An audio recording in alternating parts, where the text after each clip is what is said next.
Hello दोस्तों, कैसे हैं आप सब। चलो आज मैं कहानी सुना रहा हूँ आपको दोस्तों। ये काफ़ी डरावनी भी है और ये आज से लगभग 50 से 60 साल पुरानी कहानी है। होता क्या है दोस्तों, एक बार दो दोस्त काफ़ी अमीर होते हैं। वो जंगल में शिकार खेलने के लिए चले जाते हैं और पूरा दिन शिकार खेलने के बाद उन्हें कोई शिकार नहीं मिलता, तो सोचते हैं कि भाई अब क्या किया जाए। तब थोड़ी दूर जाने के बाद उन्हें एक आदमी दिखाई देता है और वो उनसे पूछते हैं कि अब तो हम काफ़ी देर हो चुकी है, हमें कुछ रात बिताने के लिए कुछ जगह बताओ जो नज़दीक में हो। तब वो कहते हैं कि साहब, जंगल में थोड़ी दूर जाने के बाद एक उसको कुटिया नुमा या झोपड़ी नुमा बांध सकते हैं, या छोटा मोटा टूटा फूटा घर भी कह सकते हैं, मतलब वो है।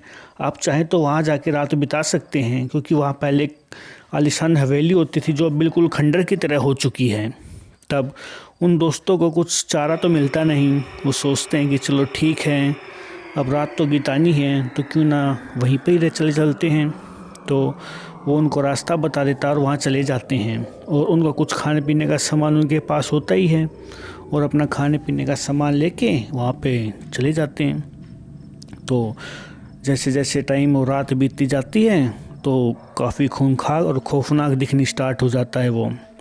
तो उनमें से एक दोस्त को तो नींद आ जाती है, वो सो जाता है, लेकिन दूसरे को नींद नहीं आती और वो जागते जागते खिड़की के पास चला जाता है और उसको साफ साफ दिखाई देता है कि एक हाथ उसकी तरफ आ रहा, उसकी गर्दन को दबाने की कोशिश कर रहा है।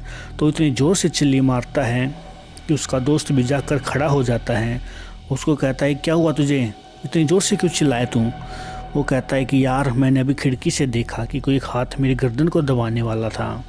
तब उसका दोस्त कहता है कि रहने दे यार, तेरा वहम होगा, नई नई जगह है और वैसे भी खंडरनुमा जगह है, हो सकता है तेरा वहम होगा, टेंशन मत ले और सो जा चुपचाप। तो उसको तो कहाँ नींद आने वाली थी। होने के बाद अगले दिन सुबह उठें और शिकार के लिए फील्ड चल देते हैं और थोड़ी दूर जाने के बाद शाम हो जाती है और उनको आदिवासी मिल जाते हैं। तब वह आदिवासी कहते हैं कि साहब, आज आपको कुछ शिकार मिला है? नहीं मिला? अगर नहीं मिला है तो आप हमारे साथ चलिए, हम आपको कुछ खिला पिला देते हैं। तब वो कहते हैं नहीं, मुझे छोटा मोटा शिकार मिल चुका है। तब वो कहते हैं कि आप इस सुनसान जंगल में आप रह कहाँ रहे हैं। तब उन्होंने बताया कि हम ऐसे ऐसे फला जगह पे एक झोपड़ी नुमा है, हम उसमें रह रहे हैं। बोला साहब, वो झोपड़ी नहीं, पहले एक बहुत बड़ा महल होता था और आप वहाँ क्यों रह रहे हैं, आपको वहाँ नहीं रहना चाहिए। वहाँ पे एक चौकीदार था, उसकी लड़की रहती है और उसकी आत्मा भटकती रहती है, क्योंकि एक बार ये आपके आने से पहले कुछ दोस्त और आए थे, उन्होंने उस लड़की के साथ बहुत गलत काम किया और उसे वहीं मार दिया था। तब से उसकी आत्मा उसी खंडरनुमा हवेली में भटकती रहती है और वहाँ जो भी कोई आता है उसको जिंदा नहीं छोड़ती। तो साहब, हमारी बात मानिए, आप यहीं रुक जाइए और सुबह होते एक साथ आप वहाँ से चले जाइए। तो वो कहते हैं कि ठीक है, हम रुक तो जाएंगे, लेकिन हमारा कुछ सामान, बंदूकें वगैरह भी कुछ रखी है वहाँ पे, वो तो हमें लेके आनी ही होगी। तो जैसे तैसे करके वो उस रात को पूरी रात बिताते हैं और सुबह होने के बाद वहाँ से दुम दबा के भाग जाते हैं, क्योंकि जान किसको प्यारी नहीं होती दोस्तों।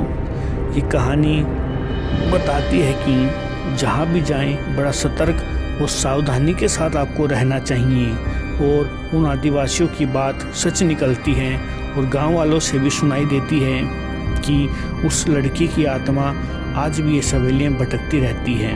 तो दोस्तों, अगर कहानी आपको अच्छी लगी है तो प्लीज़ चैनल को सब्सक्राइब ज़रूर करें और वीडियो को अगर आप यहाँ तक देख चुके हैं तो एक लाइक ज़रूर करें। अगर कहानी में कुछ भी आपको गलत लगता है या कुछ इम्प्रूवमेंट चाहिए तो मुझे बता सकते हैं।